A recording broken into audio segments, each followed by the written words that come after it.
أعوذ بالله من الشيطان الرجيم پناہ مانگتا ہوں میں اللہ کی شیطان مردود سے۔ بسم الله الرحمن الرحيم شروع اللہ کا نام لے کر جو بڑا مہربان نہایت رحم والا ہے۔ السلام علیکم ورحمۃ اللہ وبرکاتہ۔ پیارے دوستوں اور پیارے بھائیوں، اسلامی ویڈیو شروع کرنے سے پہلے دنیا کے تمام دوست بھائیوں سے گزارش ہے، عرض ہے، ہماری ویڈیو کو لائک کریں، سبسکرائب کریں اور ساتھ لگے ہوئے گھنٹی کے آل کے بٹن کو ضرور پریس کریں تاکہ ہماری ہر نئی آنے والی ویڈیو کا آپ کو اس کا بر وقت نوٹیفیکیشن ملتا رہے۔ پیارے دوستوں اور پیارے بھائیوں، اگر آپ آل کے بٹن کو نہیں پریس کریں گے تو آپ ہماری پیاری اور اچھی دینی باتوں سے محروم ہو جائیں گے۔ اس لیے دوستوں بھائیوں سے گزارش عرض ہے کہ آل کے بٹن کو ضرور پریس کریں تاکہ آپ کو اچھی اور نئی پیاری باتیں مل سکیں۔ اس کا آپ کو آخرت میں اچھا اور نیک اللہ پاک کی طرف سے بدلہ دیا جائے گا۔ چلیے ناظرین، ویڈیو کی جانب چلتے ہیں۔ نحمدہ ونصلی علی رسولہ الکریم، اما بعد۔ آج کی ہماری ویڈیو حدیث نمبر 31 صحیح بخاری کی حدیث، موضوع ہے ایمان والوں کے دو گروہ آپس میں لڑ پڑے تو ان کے درمیان آپس میں صلح کرو۔ جو صلح کرانے والے کا نام اچھے اور نیک اعمال میں لکھا جائے گا، اور جو صلح کریں گے تو ان کو بھی اللہ پاک کے ہاں اچھا اور نیک بدلہ دیا جائے گا۔ یہ ہماری آج کی ویڈیو کا موضوع، بیان نمبر 31، فضل ایمان کا بیان۔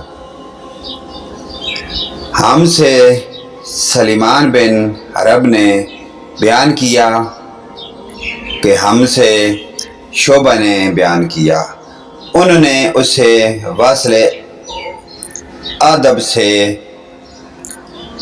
انہوں نے محرور سے کہا، میں ابو ذر سے ربضہ میں ملا، وہ ایک جوڑا پہنے ہوئے تھے اور ان کا غلام بھی جوڑا پہنے ہوئے تھا۔ میں نے دریافت کیا تو کہنے لگے کہ میں نے ایک شخص یعنی غلام کو برا بھلا کہا تھا اور اس کی ماں کی غیرت دلائی، یعنی کہ اس کو گالیاں دی۔ تو رسول پاک صلی اللہ علیہ وآلہ وسلم، اللہ کے پیارے حبیب نے یہ معلوم کر کے مجھ سے فرمایا، اے ابو ذر، تو نے اسے ماں کے نام سے غیرت دلائی، بے شک تجھ میں ابھی کچھ زمانہ جاہلیت کا اثر باقی ہے، یعنی کہ آپ کے اندر زمانہ جاہلیت کی باتیں آپ کے اندر ابھی ہیں، وہ آپ کے اندر خمیازہ ہے، ان جیسی آپ باتیں کر رہے ہیں، ان باتوں کو ختم کریں۔ یاد رکھو ابو ذر، ماتحت لوگ تمہارے بھائی ہیں، جو تمہارے انڈر کمان ہیں، آپ جس جگہ پہ بھی سینئر کمان ہیں، آپ سے جو بھی جونیئر ہیں، چھوٹے ہیں، وہ لوگ آپ کے بھائی ہیں۔ کام چلانا تو ایک دنیاوی کام ہے نا، سسٹم ہے، لیکن ان کے ساتھ بھی میانہ روی، اچھے سلوک روا رکھو۔ اللہ پاک نے انہیں تمہارے قبضے میں دے رکھا ہے، یعنی کہ اپنی کسی مصلحت کی بنا پر،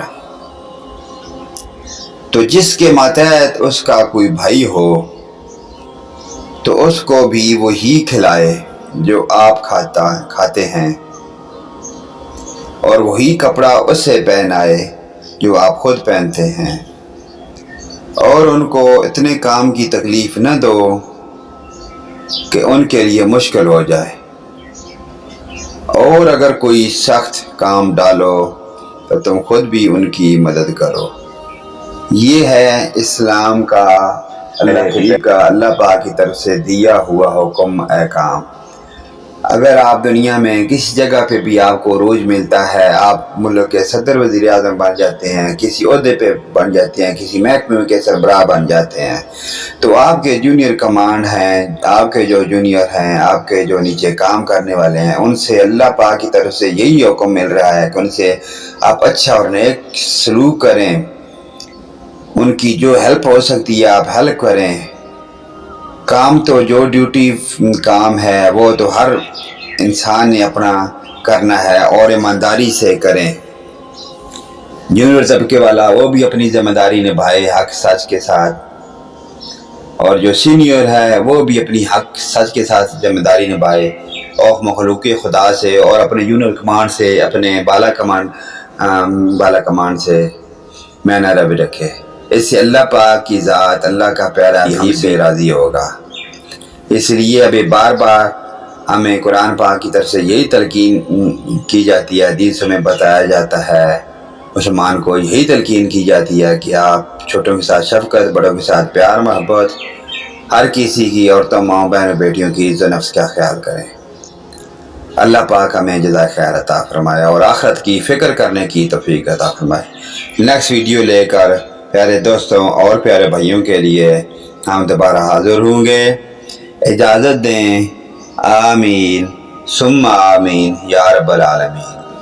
وآخرنا دعوانا ان الحمدللہ رب العالمین.